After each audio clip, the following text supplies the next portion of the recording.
Yes, sir. Mr. Turek, my name's Cameron. I want to say thank you for your service, your time, all that you've Hey, Cameron, the second law of thermodynamics has run out my battery, but go ahead. I'll be loud. Go ahead. All good. First off, thanks for your service, Mr. Turek. Thanks for your time and for what you've done for the kingdom. I'm Christian. I'm Cameron is my name.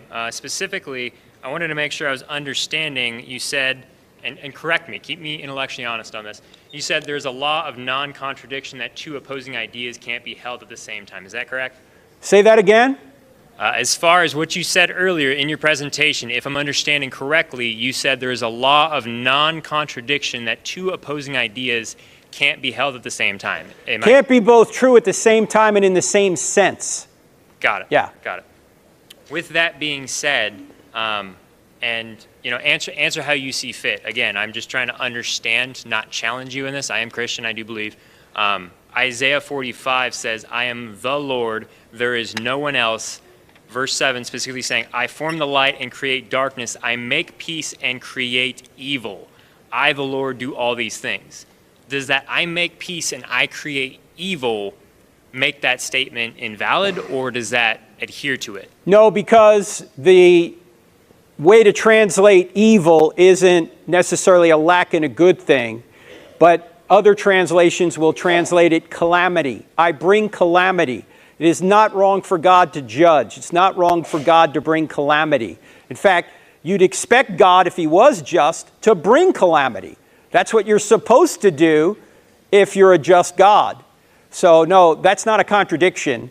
And evil in itself is not something that you create. Evil is a lack in a good thing. So evil is like rust in a car, right? If you take all the rust out of a car, you got a better car. What happens if you take all the car out of the rust? You got a Pinto. Exactly. Okay, no. You have nothing. Or evil is like cancer. If you take all the cancer out of a good body, you got a better body. What happens if you take all the body out of the cancer? You got nothing. So evil is not a thing in itself. It's a lack in a good thing. So it's not something you can create. It's something you can do, but it's not a physical thing you create. Absolutely. The question, does God create evil, often comes from a misunderstanding of Isaiah, which says, I form the light and create darkness, I bring prosperity and create disaster, I, the Lord, do all these things. The key is understanding what evil means in this context. In many translations, the word evil is interpreted as disaster or calamity. This doesn't refer to moral evil, like sin, but to the consequences or judgments that God brings upon nations or people who turn away from him. For example, in the Old Testament, God allowed things like famines or wars as a form of judgment when people rebelled against him, Amos. This isn't the same as God causing moral evil. God is holy and cannot commit evil acts, Habakkuk, John. Moral evil, like lying, murder, or theft, comes from human choices made through free will. When Adam and Eve sinned in the Garden of Eden, it was their choice, not something God forced them to do. God gives us free will because it allows us to love and choose him sincerely. At the same time, God can use calamity and suffering to fulfill his greater purposes. Romans reminds us that, in all things, God works for the good of those who love him. Even when we face hardship, God's ultimate goal is our redemption.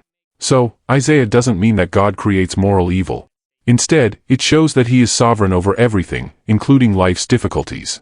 Through Christ, we have the hope of salvation and can trust that God's goodness will ultimately prevail.